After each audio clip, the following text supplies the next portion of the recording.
आज का आपका टॉपिक है मानव में लिंग का निर्धारण कैसे होता है। इससे पहले वाले वीडियो में आप लोगों को हम ब्लड ग्रुप के बारे में बताएं। कल का वीडियो में मैंने टेस्ट क्रॉस और बैक क्रॉस के बारे में चर्चा किया था। तो आज हम लोग देखते हैं मानव में लिंग का निर्धारण कैसे होता है।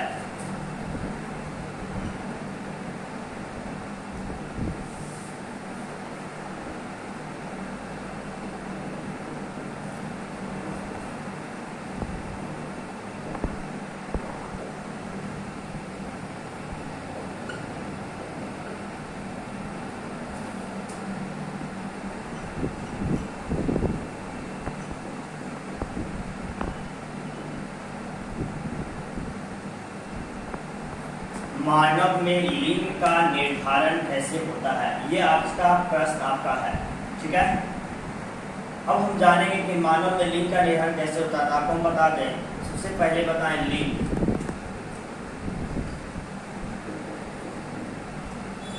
लिंग को जिसे आप कहते हैं सेक्स। What is sex? तो यू नो, नर या मादा, मेल और female, that is called sex. मतलब कहता है नर या मादा को ही क्या कहता है, सेक्स कहा जाता है। मेल या फीमेल को ही सेक्स कहा जाता है। मानव एक जाति है जिसके अंतर्गत आते हैं मेल और मतलब कि फीमेल।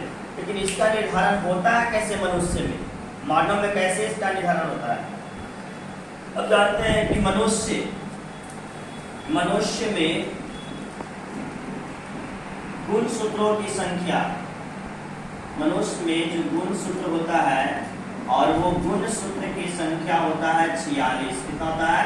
46। मनुष्य में गुणसूत्रों की संख्या कितना होता है? 46 होता है। अब देखिए कैसे होता है 46, वहां पे आपको ध्यान देना है। मनुष्य में एक दो जाति है, हम लोग जान रहे हैं। एक नर है और एक क्या है? मादा है। एक नर है और एक मादा है। एक नर और एक मादा, मतलब कि इसे आप कहते हैं मेल और इसे आप कहते हैं फीमेल। नर या मादा, मेल और फीमेल। अब तो बात करते हैं मेल या फीमेल जो हो गया। नर में अब यहाँ पे देखते हैं कैसे होता है गुणसूत्र। तो नर में देखिए गुणसूत्र होता है दो प्रकार के। गुणसूत्र कितने प्रकार होते हैं? दो प्रकार के होते हैं गुणसूत्र। एक होता है लिंग गुणसूत्र और एक होता है अलिंग। एक लिंग होता है, एक क्या होता है? अलिंग। इसे बोला जाता है सेक्स, ऐसे बोला जाता है ऑटो। और सेक्स क्रोमोसोम का मतलब जाने करते हैं, गुणसूत्र होता है। और ऑटो क्रोमोसोम का मतलब क्या हो गया? अलिंग गुणसूत्र होता है। ये क्या हुआ? लिंग होते हैं। लिंग दो प्रकार के। लिंग गुणसूत्र क्या है, मतलब लिंग गुणसूत्र क्या है और अलिंग गुणसूत्र क्या है। तो लिंग गुणसूत्र क्या है आपको बता रहे। लिंग गुणसूत्र वैसा गुणसूत्र जो लिंग का निर्धारण करता है उसे मतलब लिंग गुणसूत्र कहा जाता है। और वैसा गुणसूत्र जो लिंग का निर्धारण नहीं करता है उसे अलिंग गुणसूत्र कहते हैं। अब यहाँ पे बात है कि लिंग गुणसूत्र नर में कितना होता है और अलिंग कितना होता है नर में। तो जो यहाँ पे देख रहे हैं दो प्रकार के बताएं। अलिंग मतलब कि ऑटो क्रोमोसोम बोलते हैं। Auto chromosome, auto chromosome. और इसे बोलते हैं सेक्स क्रोमोसोम। Sex chromosome. तो नर में ऑटो क्रोमोसोम की जो संख्या होती है वो होता है 44, मतलब 44 होती है। जबकि सेक्स क्रोमोसोम की संख्या होता है X और क्या होता है? Y। और 44 और X Y मिला दे तो यहाँ पे नर में मतलब देखा जाए इसमें गुणसूत्र संख्या 46 है। 44 और 46। देखिए नर में गुणसूत्र संख्या, गुणसूत्र दो प्रकार के बताए, एक ऑटो क्रोमोसोम, एक सेक्स क्रोमोसोम। ऑटो क्रोमोसोम में की संख्या कितना होता है? 44, मतलब कि 22 जोड़ा पाया जाता है। और जबकि सेक्स क्रोमोसोम की संख्या कितना होता है? X और Y। किसमें? नर में पाया जाता है, नर में। अब आते हैं मादा को देखते हैं। तो मादा में देखा जाए तो ए से हो गया ऑटो और सी से होता है क्रोमोसोम, मतलब एसी बोलेंगे, एसी। और एस सी में हो गया सेक्स क्रोमोसोम।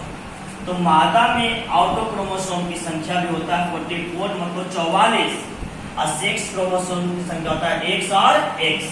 क्या होता है? X और X। अब यहाँ पे बात करते हैं कि नर और मादा में। तो नर युग्मक को हम लोग कहते हैं शुक्राणु। क्या कहते हैं? शुक्राणु। इसे स्पर्म कहा जाता है।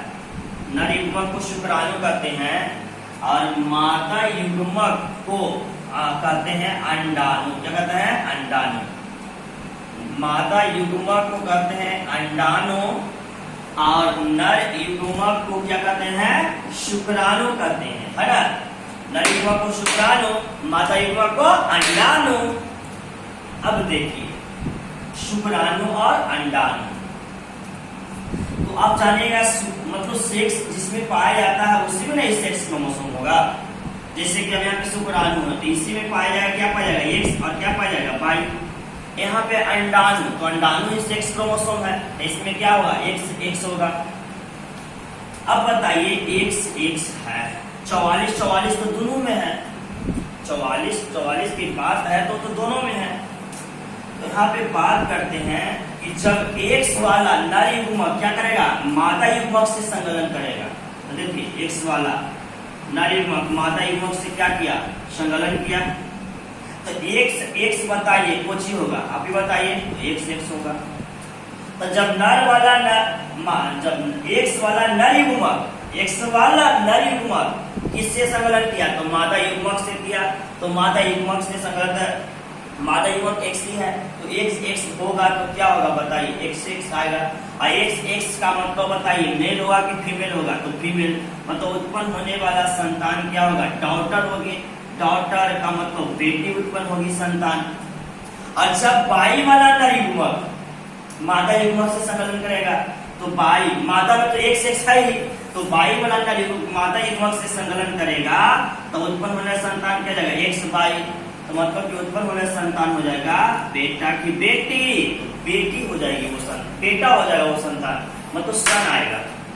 ठीक है, देखिए इस चीज को हम एक बार और बताते हैं और इसको आप लोग स्क्रीनशॉट लीजिएगा और ध्यान से मेरे वीडियो को सुनिएगा, बात समझ में आपको आ जाएगी। ठीक है, मानव में लिंग का निर्धारण कैसे होता है, ये प्रश्न आपका है। लेसन 5 का ही आज 11th वीडियो डलाएगा, ध्यान दीजिएगा। तो मानव में लिंग का निर्धारण कैसे होता है आप जानते हैं। सबसे पहले मानव एक जाति है जिसमें नर मादा आता है। लिंग क्या है? तो लिंग का मतलब बताया आपको सेक्स, मतलब नर या मादा। नर या मादा को ही सेक्स कहा जाता है। और कहीं दिवालवा में सेक्स पाया जाएगा, मर्दलवा में पाया जाएगा, ऐसा तो नहीं होगा। सेक्स नर ही मादा में पाया जाता है। तो लिंग हो गया। अब आते हैं मानुष्य। देखिए ऐसे मानव में लिंग क्या है, तो आप लोग देखिए लिखना जो चाहते हैं, जो मेरे प्रिय विद्यार्थी लिखना चाहते हैं तो लिख सकते हैं। माता पिता के द्वारा उत्पन्न संतान, मानव में लिंग क्या है? तो माता पिता के द्वारा उत्पन्न संतान, माता पिता के द्वारा उत्पन्न संतान नर होगा या मादा, मतलब बेटा हो या कि बेटी। नर होगा या मादा मतलब बेटा होगा कि बेटी, है ना, बेटा होगा या बेटी। इसका निर्धारण जिस विधि के द्वारा किया जाता है, क्या कहता है? जिस विधि के द्वारा किया जाता है उस विधि को मानव में लिंग का निर्धारण कहते हैं। माता पिता के द्वारा उत्पन्न संतान बेटा होगा या बेटी, इसका निर्धारण जिस विधि के द्वारा किया जाएगा उसे मानव में लिंग का निर्धारण कहते हैं। अब मानव में लिंग का निर्धारण मतलब लिंग के निर्धारण के लिए तो यहाँ पे पुरुष पे निर्भर करता है, लेकिन आप जांच कराना चाहते हैं मानव में लिंग का निर्धारण, तो उसके लिए आपको जो जांच कराना पड़ेगा सोमोग्राफी जांच कराना पड़ेगा। सोमोग्राफी आपको जांच कराना पड़ता है, सोमोग्राफी। पूछेगा आपसे होता है मानव के लिंग की जांच के लिए कौन सा जांच किया जाएगा, तो सोमोग्राफी जांच कराना पड़ेगा आपको। ठीक है, अब आता है गुणसूत्र। मनुष्य में जानते हैं कि गुणसूत्र की संख्या कितना होता है? 46। गुणसूत्र कितने प्रकार के? तो 2 प्रकार के होते हैं, एक लिंग गुणसूत्र है, एक अलिंग गुणसूत्र है। Sex chromosome, auto chromosome. Sex chromosome को एसी कहते हैं, ऑटो क्रोमोसोम को एसी कहते हैं। मतलब वैसा विधि, वैसा गुणसूत्र जिसके द्वारा लिंग का निर्धारण किया जाता है, वैसा गुणसूत्र जिसके द्वारा लिंग का निर्धारण किया जाता है उसे सेक्स क्रोमोसोम कहते हैं, और वैसा गुणसूत्र जिसके द्वारा लिंग का निर्धारण नहीं किया जाता उसे मतलब कि अलिंग गुणसूत्र कहते हैं। अलिंग गुणसूत्र मनुष्य में 44 पाया जाता है, अर्थात 22 जोड़ा पाया जाता है। कितना पाया है? 22 जोड़ा। उसको कन्वर्ट करेगा तो 44 हो जाएगा। और लिंग गुणसूत्र XY पाए जाते हैं। अब यहाँ पे XY में X होगा तो वो महिला होगी, मतलब स्त्री होता है, और XY होगा तो वो कुछ हो जाएगा, पुरुष हो जाता है। X का मतलब स्त्री, XY का मतलब पुरुष। एकदम ध्यान दीजिएगा, एकदम ऑब्जेक्टिव क्वेश्चन। मानव में लिंग तो XY है तो कौन सा लिंग होगा? पुरुष। X होगा तो क्या होगा? स्त्री। अब इसका निर्धारण होता है कैसे? आपको एक ग्राफ के माध्यम से हम समझाए हैं। नर होता है, एक मादा होता है। तो नर में देखा जाए तो अ गुणसूत्र की संख्या 44, लिंग गुणसूत्र संख्या XY। मादा में अ गुणसूत्र ऑटोक्रोमोसोम और सेक्स क्रोमोसोम XX, मतलब 44। नर युग्मक को क्या कहते हैं? शुक्राणु कहते हैं, इसे स्पर्म कहा जाता है। अब मादा युग्मक क्या कहते हैं? अंडाणु कहते हैं, इसे ओवम कहा जाता है। तो देखिए शुक्राणु इसमें क्या होगा? X और Y। अंडाणु इसमें क्या पाएगा? X और X। जब भी संगलन करेगा तो एक ही करेगा से। तो जब X वाला नर युग्मक मादा युग्मक से संगलन किया, X है तो उत्पन्न होने वाला संतान XX होगा। XX का मतलब बताइए, पुरुष की स्त्री तो स्त्री, मैंने उत्पन्न होने वाला संतान बेटी होती है। और Y वाला नर युग्मक मादा युग्मक से संकलन करता है तो उत्पन्न होने वाला संतान क्या होगा? YX, मतलब XY हो जाएगा। तो उत्पन्न होने वाला संतान क्या होगा? बेटा। इसको सन बोलते हैं। अर्थात इस प्रकार आप कह सकते हैं मानव में लिंग का निर्धारण किस पर निर्भर करता है? तो मानव में लिंग का निर्धारण पुरुष के गुणसूत्र पर निर्भर करता है। किसके गुणसूत्र पर? तो मानव में लिंग का निर्धारण पुरुष के लिंग गुणसूत्र पर निर्भर करता है। अगर कोई कहता है महिला को हम दोष देते हैं तो महिला में इसमें किसी प्रकार का दोष नहीं है, क्योंकि महिला में X ही गुणसूत्र पाए जाते हैं, सेक्स क्रोमोसोम पाए जाते हैं, जबकि पुरुष में XY पाया जाता है। अब पुरुष वाला जोन वाला डालेगा वही वाला होगा, X वाला डालेगा तो XX होगा, बेटी होगी। Y वाला जाएगा तो ये क्या होगा? बेटा होगा। अब कहेगा सर कैसे हम जाने कि X और Y होगा? तो ये तो आप इसके लिए माइक्रोस्कोप लाना पड़ेगा, इसके लिए विधि होगा, तो इसको आप छोड़ दीजिए। आप ये क्वेश्चन को सही से आप रिवीजन करिएगा और वीडियो को रोक कर दीजिए, आपको समझ में जरूर आ जाएगा।